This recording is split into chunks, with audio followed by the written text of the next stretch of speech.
kembali lagi ya Bu ya. Kita lanjutkan. Tadi kita sudah melihat film tentang diare dan pencegahannya Ibu ya. Tadi sudah diulas sama Mbak Desi. Kemudian langsung kita bahas nih Ibu di sini, di mana pengertian diare. Bapak Ibu di sini sudah paham apa itu diare? Sudah kenal Ibu ya? Familiar nggih? Yes, Sudah pernah mengalami ataupun putra putri mungkin? Sudah. Coba saya minta ada gambaran apa itu diare Bu? Diare itu buangnya itu encer, Mbak. Itu berkali-kali. Bolak-balik ya Bu ya.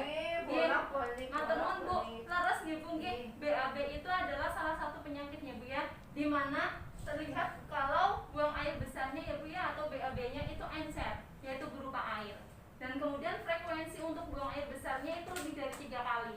Itu untuk anak-anak ataupun dewasa nih Bu ya, bisa dilihat dari frekuensinya. Tetapi di sini untuk anak yang masih susu eksklusif ya Bu ya, masih ASI, itu bisa lebih dari 6 kali. Jadi berbeda di sini untuk frekuensi yang sudah mendapatkan makanan tambahan ataupun yang masih ASI eksklusif. Kemudian apabila masih ASI ya Ibu ya, entah itu mendapatkan MPASI ataupun yang masih ASI untuk bayi, ketika sedang diare itu perlu diberikan oralit. Diberikan oralit, kemudian maaf Bu, ini untuk yang anak sudah mendapatkan makanan tambahan ya Bu ya. Terus berikan ASI, kemudian tambahkan oralit, dan kalau misalkan perlu ditambahkan dengan tablet zinc. Itu bisa dicampurkan ke dalam minuman atau makanan sang anak. Ada takarannya nggak Mbak? Ada Pak, nanti Bapak bisa lihat di halaman 36 untuk buku pintar nanti itu ada pengenalan lanjutan mengenai salah bawa ya Pak ya, mengenai diare ini Pak ya. Itu untuk takarannya, untuk anak-anak itu yang kurang dari 6 bulan itu ditambah setengah tablet nih Pak ya. Itu hanya 1 kali dalam sehari. Kemudian untuk anak 6 bulan sampai 5 tahun 1 kali 1 tablet. Itu ada takarannya, nanti kita bisa bahas lagi, nanti bisa dipelajari juga di rumah nggih. Nah, apabila kondisinya berlanjut atau misalkan sakitnya berlanjut nih Pak nggih, itu langsung dibawa ke fasilitas kesehatan untuk penanganan lebih lanjut nih Pak. Kemudian untuk cara cegah diare itu kita bisa memperhatikan gizi anak. Perhatikan gizi anak. Kemudian menjaga kebersihan peralatan makan dan minum air yang sudah dimasak hingga mendidih. Pastikan benar-benar mendidih. Air mendidih itu dimasak, kemudian masih dalam keadaan tertutup, api masih nyala, biarkan dulu 3 menit. Nanti baru dimatikan. Kemudian serta menjaga kebersihan diri dan lingkungan. Penting sekali di sini diare itu karena apa Pak Bu?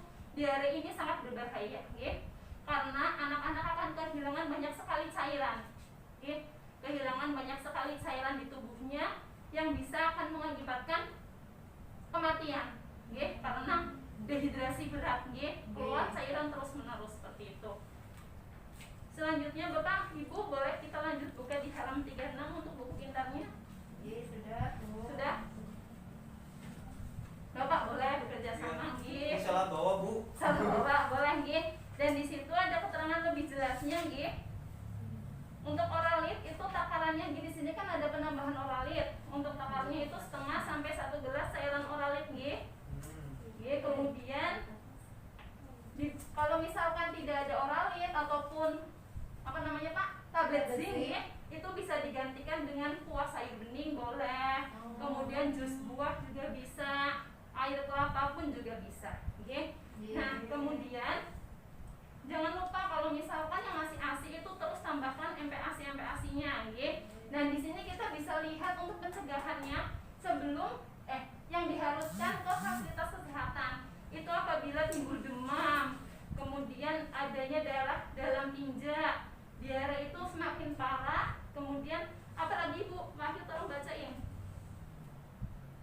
Ketika muntah terus-menerus, kemudian anak terlihat sangat haus, terus anak tidak mau makan dan minum, Bu. Betul. Diare berulang-ulang buatan mantul-mantul.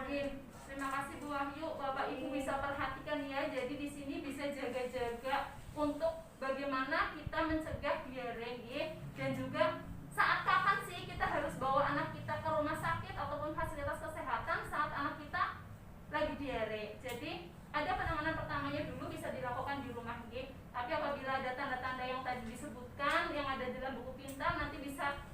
pelajari lagi di rumah bareng sama suami ya, biar sama-sama tahu ada tanda-tanda apabila anak kita perlu dibawa ke fasilitas kesehatan. Nanti bisa dipelajari. Ada yang mau ditanyain monggo? Ampun Bu. Ampun paham karena ini yang kita alami, sering alami di rumah ya Bu ya, di masyarakat kita. Nanti bisa berbagi informasi dengan keluarga ataupun tetangga yang lain.